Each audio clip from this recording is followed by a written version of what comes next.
If you haven't heard of Palworld in the past week, it's a game that's taken the world by storm in record time, with over 500,000 concurrent players on Steam, and what is certainly an equally impressive number on Xbox via Game Pass. It's been given the cheeky nickname Pokemon with Guns due to some of the crazy stuff that happens in the game. And let's be real for a second, these so-called pals look a lot like some pals we met over the years through Nintendo, but it's transformative art and all's well that ends well, right?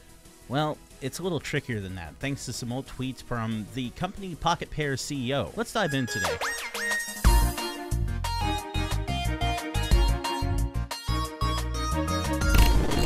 I can't pretend that eyebrows weren't raised immediately when Palworld released. The game has elements similar to Minecraft, Ark, Breath of the Wild, and of course Pokemon Legends Arceus if we're being specific. Palworld uses Unreal Engine 5 and its Wikipedia page mentions just one programmer, so you know this thing be buggy. I've seen my character glitch through objects, pals can vanish and come back, lots of clippings through just about anything available. It's the usual medley of early build shenanigans. But if there's one thing that can fire everybody up and get them ready to rage debate on social media, because you know you do, it's the game's pals. Basically their version of Pokemon. And it's really hard to say that these can't be seen as Pokemon. You craft balls to throw at the pals. You weaken the pals. You throw the ball at the pals and capture them. It's a step-by-step same concept as Pokemon, except the player can personally get involved and get into the fight rather than just using the pals to fight. Now it gets a little tricky here because everything I've mentioned so far are game mechanics, which create a style. Copywriting a style of art, at least in the US where I'm located, isn't going to fly, as explained by Devin, aka Legal Eagle.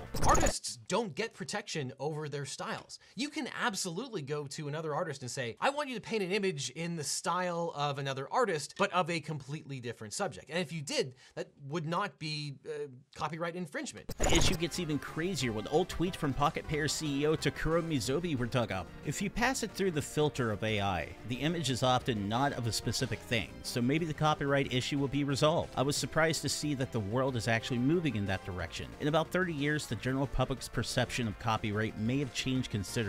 Takuro Mizobi, November 28th, 2022. The AI has evolved so much that I can no longer tell which one is a Pokemon. Takuro Mizobi, December 14th, 2021. Now we're getting spicier. As explained by Legal Eagle, computers can't copyright anything, at least in the US. If a person isn't making the art, there are problems. When it comes to AI-generated work, whether you're talking about a painting, a video, or something in text, odds are the courts are going to say that that is not minimally creative to the point where it can be copyrighted because it was a computer that did the creation, not an actual human. And there have been several instances where people have tried to generate art using AI and then register that work with the Copyright Office. And they have disclosed to the Copyright Office that it was entirely generated by artificial intelligence. And in those cases, the Copyright Office has denied a copyright in those particular works, citing the lack of human authorship and expressive creativity. And the potential legal woes continue to pile up if you consider the possibility that Pocket Pair did in fact run images or assets through AI to create the pals. Even if you use AI and don't specifically ask the AI to generate an already existing Pokemon, yet it does, that's likely still copyright infringement. So say for example, I tell an AI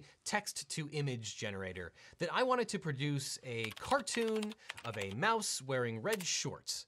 And it happens to produce a photograph that looks strikingly similar to Mickey Mouse. I didn't ask it to produce something that looks like Mickey Mouse. I probably don't own the copyright in that image, and neither does the AI generator. And yet that image still probably infringes on the copyright of Disney because it looks exactly like Mickey Mouse. I'm leaning more on the side of all of this sucks if true. Palworld, for better or worse, is fun. For the short time I've spent with this game, I've found myself wanting to learn more about it, to explore more, to just experience more. And I feel like if a game can induce that kind of feeling in a player this early on, then we've got some magic on our hands. So if the magic was cheated into the world, it can just as easily be taken away. I'm gonna go back a little bit and remind everybody what happened to developer Silicon Knights when it was discovered through legal proceedings that that company had more or less stolen pieces of the Unreal Engine to make their games. So rather than using Unreal Engine as expected and paying licensing, Silicon Knights attempted to use snippets of code and just build their own engine. Of course they got caught. They got absolutely smacked down when the court ordered the company to destroy all projects that used the stolen code. This forced them to do a recall on 2 Human and X-Men Destiny. But I think the important thing to remember here is this is all speculation. You don't need me to tell you that this absolutely happened or this didn't happen, because no one knows. The truth is, Nobody knows right now. It's all ifs. If assets were ran through AI to create the PALs. If AI is even being used at all. If Nintendo bothers to use the Western court system. They could use the Japanese court system instead. There are just so many ifs at the moment. So maybe you're enjoying Palworld like me at the moment, or maybe you despise the game.